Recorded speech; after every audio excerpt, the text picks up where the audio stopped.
ಆದ್ರೂ ಸೀರಿಯಸ್ ಆಗಿದೆಯಾ? ಯಾಕೆ ನೇರವಾಗಿ ಪ್ರಶ್ನೆ ಕೇಳ್ತಿದ್ದೀನಿ ಅಂದ್ರೆ, ನ್ಯಾಷನಲ್ ಲೆವೆಲ್ ಅಲ್ಲಿ ಆಲ್ ಪಾರ್ಟಿ ಮೀಟಿಂಗ್ ಕರೆದ್ರೆ ರಾಹುಲ್ ಗಾಂಧಿ ಅವ್ರು ಹೋಗೋದಿಲ್ಲ, ಇಲ್ಲಿ ಮುಖ್ಯಮಂತ್ರಿಗಳ ಸಭೆ ಕರೆದ್ರೆ ನಾನ್ ಹೋಗೋದಿಲ್ಲ, ಮುನಿಯಪ್ಪನವ್ರನ್ನ ಕಳಿಸ್ತೀನಿ ಅಂತ ಹೇಳಿ ಸಿದ್ದರಾಮಯ್ಯನವ್ರು ಹೇಳ್ತಾರೆ. ಅಂದ್ರೆ ರಾಷ್ಟ್ರೀಯ ಮಟ್ಟದಲ್ಲಿ ಕೇಂದ್ರ ಸರ್ಕಾರ ಮಾಡುವ ಸಭೆಗಳಿಂದ ದೂರ ಉಳಿಯುವ ಕಾಂಗ್ರೆಸ್ ಪಕ್ಷದವರಿಗೆ IPL ಬಗ್ಗೆ ಡಿಸ್ಕಸ್ ಮಾಡಕ್ ಮಾತ್ರ ಇದೆ ಆಸಕ್ತಿ, ಯುದ್ಧದ ಬಗ್ಗೆ, ಯುದ್ಧದ ಪರಿಸ್ಥಿತಿಯ ಮ್ಯಾನೇಜ್ಮೆಂಟ್ ಬಗ್ಗೆ ಆಸಕ್ತಿ ಕಾಣ್ತಿಲ್ವಲ್ಲ ಅಂತ ಹೇಳಿ. ಇದನ್ನೇ ಜನ ನೋಡ್ತಾ ಇರೋದು. ಇಲ್ಲ, ಈಗ ಮಾನ್ಯ ಪ್ರಧಾನಮಂತ್ರಿಗಳು ಇವತ್ತು ಎಲ್ಲ CMಗಳದ್ದು ಮೀಟಿಂಗ್ ಇವತ್ತು ಕರೆದಿದ್ದಾರೆ. ಯುದ್ಧ ಶುರುವಾಗಿ 26 ದಿನಗಳು 27 ದಿನಗಳ ನಂತರ ಫಸ್ಟ್ ಡೇ ಕರೆದಿದ್ರೆ ಹೋಗ್ತಿದ್ರ ಸರ್? ಅದು ಆ ಹೊಣೆಗಾರಿಕೆ ತೋರಿಸಬೇಕು. ಕರೆದ್ರು ಹೋಗ್ತಿರಲ್ಲ, ಹೊಣೆಗಾರಿಕೆ ತೋರಿಸಬೇಕು. ಆ ಹೊಣೆಗಾರಿಕೆ ಪ್ರಧಾನಮಂತ್ರಿ ತೋರಿಸಿಲ್ಲ. ಹೊಣೆಗಾರಿಕೆ ಜವಾಬ್ದಾರಿ ಇಲ್ಲ, ಪ್ರಧಾನಮಂತ್ರಿ ಜವಾಬ್ದಾರಿ ಇಲ್ಲ, ಪ್ರಧಾನಮಂತ್ರಿಗಳ ಜವಾಬ್ದಾರಿ, ಬೇಜವಾಬ್ದಾರಿ ಪ್ರಧಾನಮಂತ್ರಿ, ಹೊಣೆಗಾರಿಕೆ ಇರೋದು ಪ್ರಧಾನಮಂತ್ರಿ, ಪಲಾಯನ ಮಾಡೋ ಪ್ರಧಾನಮಂತ್ರಿ, ಈ ರಾಜ್ಯದ ಮುಖ್ಯಮಂತ್ರಿಗಳು ಜವಾಬ್ದಾರಿ ಇರೋದಕ್ಕೆ ಕೇಂದ್ರ ಸರ್ಕಾರ ಎಚ್ಚೆತ್ತುಕೊಳ್ಳೋಕೆ ಮುಂಚೆನೆ ಮಾರ್ಚ್ 9ನೇ ತಾರೀಕಿಗೆ ನೇರವಾಗಿ ಚೀಫ್ ಸೆಕ್ರೆಟರಿಗೆ ಮುನಿಯಪ್ಪ ಅವರಿಗೆ ಕರೆದು ನೀವು ಸ್ಟಾಕ್ ಅಂತ ತೆಗೆದುಕೊಳ್ಳಿ ಅಂತ ಹೇಳಿ ಕೇಂದ್ರ ಸರ್ಕಾರನೇ ತಗೊಂಡಿರ್ಲಿಲ್ಲ, ನಾವು ಚರ್ಚೆ ಮಾಡಿರ್ಲಿಲ್ಲ. ರಾಜ್ಯ ಸರ್ಕಾರ ಫಸ್ಟ್ ಮುಂಚೂಣಿ ಇತ್ತು, ಮುಂಜಾಗ್ರತೆ ತಗೊಂತು ರಾಜ್ಯ ಸರ್ಕಾರ. ಕೇಂದ್ರ ಸರ್ಕಾರ 10ನೇ ತಾರೀಕು ಪೆಟ್ರೋಲಿಯಂ ಖಾತೆ ಸಚಿವರು ಹೋಗಿ ಪ್ರಧಾನಮಂತ್ರಿಗಳನ್ನ ಭೇಟಿ ಮಾಡಿದ್ರು. ಅಲ್ಲಿವರೆಗೂ ಅವ್ರು ನಾಪತ್ತೆ ಆಗಿದ್ರು, ಎಫ್ಸ್ಟೈನ್ ಫೈಲ್ ಅಲ್ಲಿ ಬ್ಯುಸಿ ಆಗಿದ್ರು ಅವರು. ನೀವು ಮಹಾನ್ ಸುಳ್ಗಾರ, ನೀವು ಬಹಳ ಸುಳ್ಗಾರ ಇದ್ದಂಗಿದ್ದಾರೆ ಇವರು. ಆಮೇಲೆ ಅದಾದ ನಂತರ ಪ್ರಧಾನಮಂತ್ರಿಗಳಿಗೆ ರಾಹುಲ್ ಗಾಂಧಿ ಅವರು 7ನೇ ತಾರೀಕು 7th ಮಾರ್ಚ್ ಹೇಳಿದ್ರು, ಈ ದೇಶಕ್ಕೆ ಆರ್ಥಿಕ ಸಂಕಷ್ಟ ಬರುತ್ತೆ, ಇದರಿಂದ ನೀವು ಮುಂಜಾಗ್ರತೆಯಾಗಿ ಪ್ರಧಾನಮಂತ್ರಿಗಳು ಪಾರ್ಲಿಮೆಂಟ್ ಅಲ್ಲಿ ಬಂದು ಏನು ನೀವು ಮುಂಜಾಗ್ರತೆ ತಗೊಂಡಿದ್ದೀರಾ, ಮುನ್ನೆಚ್ಚರಿಕೆ ತಗೊಂಡಿದ್ದೀರಾ, ಏನೇನು ಮೆಜರ್ಮೆಂಟ್ ತಗೊಂಡಿದ್ದೀರಾ, ಮಾಹಿತಿಯನ್ನ ಕೊಡಿ ಅಂದ್ರೂ ಕೂಡ ಪ್ರಧಾನಮಂತ್ರಿಗಳು ಪಲಾಯನ ಮಾಡಿದ್ರು ಕೂಡ ಉತ್ತರ ಕೊಡ್ಲಿಲ್ಲ. ನಾವು ಎಷ್ಟು ಬಾರಿ ಹೇಳಿರ್ಬೋದು, ರಾಹುಲ್ ಗಾಂಧಿ ಅವರು ಮೋರ್ ದನ್ 7-8 ಟೈಮ್ಸ್ ಹೇಳಿದ್ದಾರೆ ಸದನ ನಡೆಯಬೇಕಾದ್ರೆ, ಆದ್ರೆ ಪ್ರಧಾನಮಂತ್ರಿಗಳು ಆ ಹೊಣೆಗಾರಿಕೆಯನ್ನು ತೋರಿಸಿರ್ಲಿಲ್ಲ. ಇವತ್ತು ರಾಜ್ಯ ಸರ್ಕಾರ ಮಾನ್ಯ KH ಮುನಿಯಪ್ಪನವರು ಸದನದಲ್ಲೂ ಹೇಳಿದ್ದಾರೆ, ಹೊರಗಡೆನೂ ಹೇಳಿದ್ದಾರೆ, ಮಾಧ್ಯಮ ಮುಖಾಂತರನೂ ಹೇಳಿದ್ದಾರೆ, ಸದನದ ಮುಖಾಂತರ ರಾಜ್ಯಕ್ಕೆ ಹೇಳಿದ್ದಾರೆ. ಪ್ಯಾನಿಕ್ ಆಗೋ ಅಗತ್ಯ ಇಲ್ಲ, 25 ದಿನಕ್ಕೆ ಆಗೋ ಗ್ಯಾಸ್ ಇದೆ ಅಂತ ಹೇಳಿ 10ನೇ ತಾರೀಕು ಹೇಳಿದ್ರು, 17ನೇ ತಾರೀಕು ಹೇಳಿದ್ರು, 18ನೇ ತಾರೀಕು ಹೇಳಿದ್ರು. ಅವರು ಮತ್ತೆ ಮಾಹಿತಿಯನ್ನ ಕೊಡ್ತಾನೆ ಇದ್ದಾರೆ.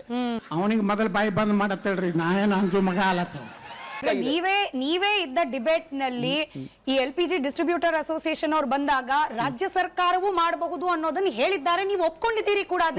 ಈಗ ಸೆಕೆಂಡ್ ಡಿಬೇಟ್ ಅಲ್ಲಿ ಬರೀ ಕೇಂದ್ರ ಸರ್ಕಾರ ಮೆಮೊರಿ ಅಷ್ಟು ವೀಕ್ ಇಲ್ಲ, ನಿಮ್ಮ ಮೆಮೊರಿ ಅಷ್ಟು ವೀಕ್ ಇಲ್ಲ. ರಾಜ್ಯ ಸರ್ಕಾರ ಏನ್ ಮಾಡಬಹುದು?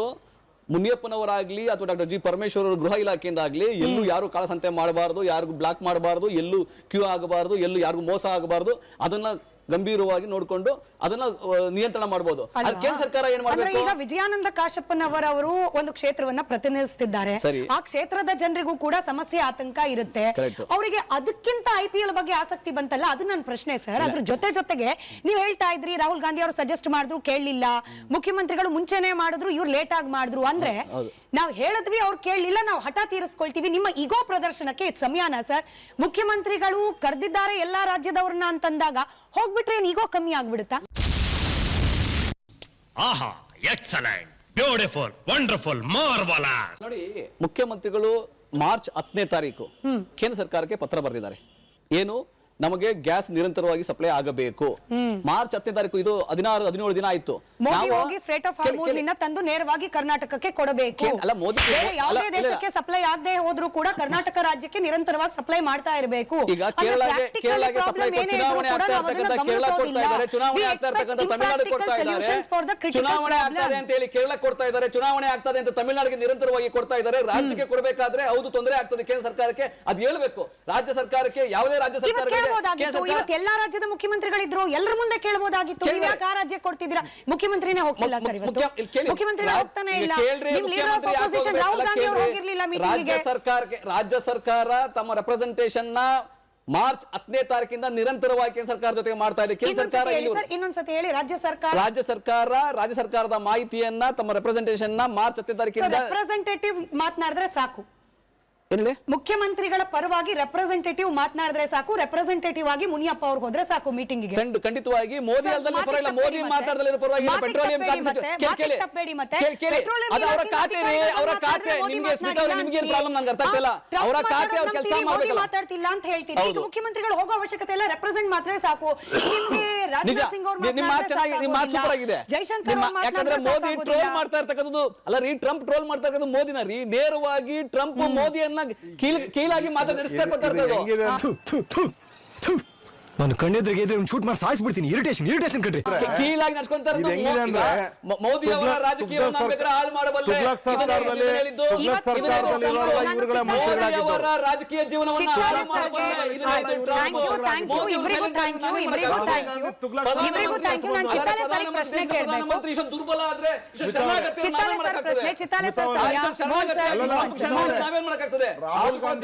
ಒಂದು ಲೇಟೆಸ್ಟ್ ಅಪ್ಡೇಟ್ ಇದೆ ಸರ್. ಅಲ್ಲ, ನಟರಾಜ್ ಗೌಡ್ರಿಗೆ ಒಂದು ಇಲ್ಲ, ಅಶೋಕ್ ಗೌಡ್ರೆ ನೀವು ಕೇಳಿಸ್ಕೊಳ್ಳಿ, ನಿಮ್ಗೂ ಮುಖ್ಯ ಇದು, ನಿಮ್ಗೂ ಮುಖ್ಯ. ಚಿತ್ತಾಲೆ ಸರ್ ಮಾತ್ರ ಇಬ್ಬರಿಗೂ ಥ್ಯಾಂಕ್ ಯು. ಅಶೋಕ್ ಗೌಡ್ರು ಹೇಳ್ಬೇಕಾಗಿತ್ತು, ಬಟ್ ನಟರಾಜ್ ಗೌಡ್ರೆ ಒಂದು ಸ್ಮಾಲ್ ಅಪ್ಡೇಟ್ ಇದೆ. ನೀವು ಟ್ರಂಪ್ ಅವರ ಹೇಳಿಕೆ ಮೋದಿ ಬಗ್ಗೆ ಅಥವಾ ಅಮೆರಿಕದ ರೆಸ್ಪಾನ್ಸ್ ಭಾರತದ ಬಗ್ಗೆ ಹೇಳ್ತಾ ಇದ್ರಿ. ಇವತ್ತು ಅಮೆರಿಕ ಎಂಬಸಿಯಿಂದ ಹಾಕಿರುವ ಒಂದು ಪೋಸ್ಟ್, ಟ್ರಂಪ್ ಅವರ ಹೇಳಿಕೆ, ಮೋದಿ ಅಂದ್ಕೊಂಡದ್ದನ್ನ ಮಾಡಿ ತೀರಿಸೋ ನಾಯಕ. ಸರ್ ಅದು ಇಂಗ್ಲಿಷ್ ಅಲ್ಲಿದೆ, ನಾನು ಕನ್ನಡದಲ್ಲಿ ಟ್ರಾನ್ಸ್ಲೇಟ್ ಮಾಡಿ ಹೇಳಿದ್ದೀನಿ. ಇದ್ರ ಬಗ್ಗೆ ನೀವು ಮಾತನಾಡಿ. ಆಮೇಲೆ ಸದ್ಯ ರಾಹುಲ್ ಗಾಂಧಿ ಅವರು ಯಾವ್ದಾದ್ರು ಒಂದು ಗಂಭೀರವಾದಂತ ಸಜೆಷನ್ ನ ಕೊಟ್ಟಾಗ ತೆಗೆದುಕೊಳ್ಳೋಣ. ಆದ್ರೆ ರಾಹುಲ್ ಗಾಂಧಿ ಅವರು ಉಡಾಫೆಯಾಗಿ ಸಜೆಷನ್ಸ್ ಕೊಡ್ತಾರೆ. ಆಮೇಲೆ ಅವ್ರಿಗೆ ಅನೇಕ ವಿಚಾರಗಳಲ್ಲಿ ಗಾಂಭೀರ್ಯತೆನೇ ಇಲ್ಲ ಅಂತಕ್ಕಂಥದ್ದು ಗೊತ್ತಿದೆ ಜಗತ್ತಿಗೆ. ಆದ್ರೆ ಒಂದು ಅತ್ಯಂತ ಪ್ರಮುಖವಾದ ವಿಚಾರ ಏನು ಅಂತ ಹೇಳಿದ್ರೆ, ಈಗ ಯಾರು ರೆಪ್ರೆಸೆಂಟೇಟಿವ್ ಕಳಿಸ್ತಿದ್ದೀರಾ ಅಂತ ಹೇಳಿ, ಓಕೆಪ್ಪ, GST ಕೌನ್ಸಿಲ್ ನಲ್ಲಿ ಎಸ್ ಸತಿ ಮುಖ್ಯಮಂತ್ರಿಗಳು ಕೂತಿದ್ದಾರೆ. ಎಸ್ ಸತಿ ಅದ finance minister, remember this, finance minister ಮುಖ್ಯಮಂತ್ರಿಗಳು, ಫೈನಾನ್ಸ್ ಕಮಿಷನ್ಗೆ ಎಸ್ ಸತಿ ಮುಖ್ಯಮಂತ್ರಿಗಳು ಫೈನಾನ್ಸ್ ಮಿನಿಸ್ಟರ್ ಆಗಿ ಹೋಗಿದ್ದಾರೆ.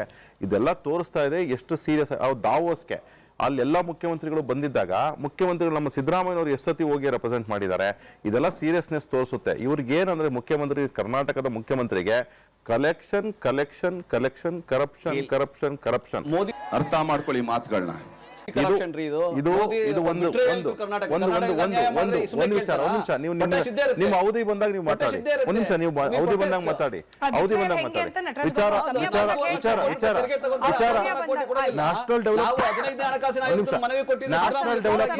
ನ್ಯಾಷನಲ್ ನಾನು ಮುಗಿಸ್ಬಿಡ್ತೀನಿ, ಆಮೇಲೆ ನೀವು ಮಾತಾಡಿ. ನ್ಯಾಷನಲ್ ಡೆವಲಪ್ಮೆಂಟ್ ಕೌನ್ಸಿಲ್ಗೆ ಇವತ್ತು ಕರೆದಿರ್ತಕ್ಕಂಥದ್ದು ಏನಂದ್ರೆ ನ್ಯಾಷನಲ್ ಡೆವಲಪ್ಮೆಂಟ್ ಕೌನ್ಸಿಲ್ ಮೀಟಿಂಗ್ ಅಂದ್ರೆ ಮುಖ್ಯಮಂತ್ರಿಗಳು ಮಾತ್ರ ಚೇರ್ ಮಾಡಬೇಕು. ನೀವು ಅದ್ರ ರೆಪ್ರೆಸೆಂಟೇಟಿವ್ ಏನಂದ್ರೆ ಕರೆಕ್ಟ್, ನೀವು ಫಿಸಿಕಲ್ ಮೀಟಿಂಗ್ ಯಾವುದೋ ಒಂದು ಪ್ರೀಸೆಟ್ ಮೀಟಿಂಗ್ ಇರುತ್ತೆ, ಅದರಿಂದ ಹೋಗಕ್ಕಾಗಲ್ಲ ಅಂದ್ರೆ ಒಂಥರ ಆನ್ಲೈನ್ ಮೀಟಿಂಗ್ ಆದಾಗ್ಲೂ ನೀವು ಸಹ ನೀವು ಹೋಗ್ತಾ ಇಲ್ಲ ಅಂತ ಹೇಳಿದ್ರೆ ಏನ್ ತೋರಿಸುತ್ತೆ ಅಂತ ಹೇಳಿದ್ರೆ ನಿಮಗೆ ಸೀರಿಯಸ್ನೆಸ್ ಇಲ್ಲ. ಕರ್ನಾಟಕದ ಬಗ್ಗೆ ಸೀರಿಯಸ್ನೆಸ್ ಇಲ್ಲ, ಕನ್ನಡಿಗರ ಬಗ್ಗೆ ಸೀರಿಯಸ್ ಇಲ್ಲ. ಇವತ್ತು ಎಕ್ಸೈಸ್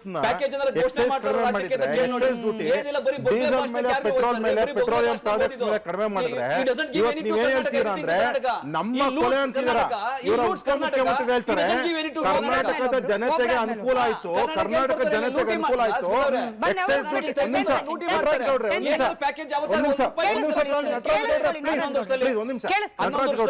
ಯಾರು ಜನಕ್ಕೆ ಮಾಹಿತಿ ಕರೆಕ್ಟ್ ಆಗಿ ನಾನು ಮಾಹಿತಿ ನಾನು ಕೊಡ್ತೀನಿ, ನೀವು ಮಾಹಿತಿ ನೀವು ಆಮೇಲೆ ಕೊಡಿ. ಏನಂತ ಹೇಳಿದ್ರೆ ಎಕ್ಸೈಸ್ ಡ್ಯೂಟಿ ಇವತ್ತು ಪೆಟ್ರೋಲ್ ಮೇಲೆ, ಡೀಸೆಲ್ ಮೇಲೆ ಮತ್ತು ಎಲ್ಲ ಪೆಟ್ರೋಲಿಯಂ ಪ್ರಾಡಕ್ಟ್ಸ್ ಮೇಲೆ ಕಡಿಮೆ ಮಾಡಿದೆ. ಅದಕ್ಕೆ ಇವರು ಏನ್ ಮಾಡ್ಬೇಕಾಯ್ತು, ಜನಗಳಿಗೆ ಅನುಕೂಲ ಆಯ್ತು, ನಾವು ಕಡಿಮೆ ಮಾಡ್ತೀವಿ ಅಂತ ಹೇಳ್ಬಿಟ್ಟು ನಮ್ಮನ್ನ ಕೊಲೆ ಅಂತ ಅಂದ್ಬಿಟ್ಟು ಪದಾನ ಉಪಮುಖ್ಯಮಂತ್ರಿಗಳು ಉಪಯೋಗಿಸ್ತಾರೆ. ಅಂದ್ರೆ ಇವರ ಜನಗಳ ಬಗ್ಗೆ ಯಾವ ರೀತಿ ಕಾಳಜಿ ಇದೆ ಅಂತ ತೋರಿಸುತ್ತೆ. ಅರ್ಥ ಆಯ್ತು ಅನ್ಸುತ್ತೆ. ಆಯ್ತು, ಇದೆಲ್ಲ ಇದ್ರ ಜೊತೆಗೆ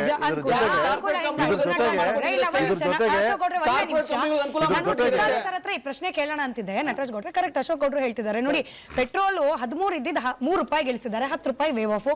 ಹಾಗೆ ಡೀಸೆಲ್ ಮೇಲಿದ್ದ ಸುಂಕವನ್ನ ಸಂಪೂರ್ಣವಾಗಿ ಮನ್ನಾ ಮಾಡಿದ್ದಾರೆ. ಅಲ್ಲಿಗೆ ಬೆಲೆ ಕಮ್ಮಿ ಅಲ್ಲ ಸರ್, ಬೆಲೆ ಜಾಸ್ತಿ ಹಾಕೋದನ್ನ ತಡೆದಿದ್ದಾರೆ. ವಿಷಯ ಪೂರ್ತಿ ಕೇಳಿಸ್ಕೊಂಬಿಡಿ, ವಿಷಯ ಪೂರ್ತಿ ಕೇಳಿಸ್ಕೊಳ್ಳಿ. ಆಯಿಲ್ ಕಂಪನಿಗಳು ನಷ್ಟವನ್ನ ಅನುಭವಿಸ್ತಾ ಇದ್ದ ಸಂದರ್ಭದಲ್ಲಿ ಆಯಿಲ್ ಕಂಪನಿಗಳಿಗೆ ಕೊಂಚ ಚೇತರಿಕೆ ಆಗೋ ರೀತಿಯಲ್ಲಿ ಕೇಂದ್ರ ಸರ್ಕಾರ ಈ ನಿರ್ಧಾರ ತಗೊಂಡಿದೆ.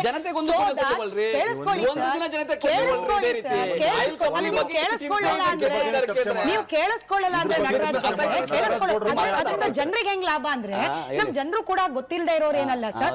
ಪೆಟ್ರೋಲ್ ಕಂಪನಿಗಳಿಗೆ ನಷ್ಟ ಆಗ್ತಿದ್ದಾಗ ನಷ್ಟ ಸರಿದೂಗಿಸ್ಕೊಳ್ಳೋಕೆ ಜನರ ಮೇಲೆ ಹೆಚ್ಚಿನ ದರ ಹಾಕಬಾರ್ದು ಅನ್ನೋ ಕಾರಣಕ್ಕೆ ಕೇಂದ್ರ ಸರ್ಕಾರ ಹಿಂಗ್ ಮಾಡಿರುವಾಗ ನೀವೇನ್ ಮಾಡ್ಬೋದಾಗಿತ್ತು ನಟರಾಜ್ ಗೌಡ್ರೆ? ಸೆಸ್ ಅನ್ನೋದು ರಾಜ್ಯ ಸರ್ಕಾರದ ಕೈಯಲ್ಲಿದೆ, ಕಮ್ಮಿ ಮಾಡಿ ತೋರಿಸಿ. ಇವಾಗ ನೀವು ಪಾಲಿಟಿಕ್ಸ್ ಮಾಡಿ ಕಮ್ಮಿ ಮಾಡಿ ಪೆಟ್ರೋಲ್ ಡೀಸೆಲ್. ಸತ್ತೋಯ್ತು ನಿಮ್ಮ ಆಡಳಿತ.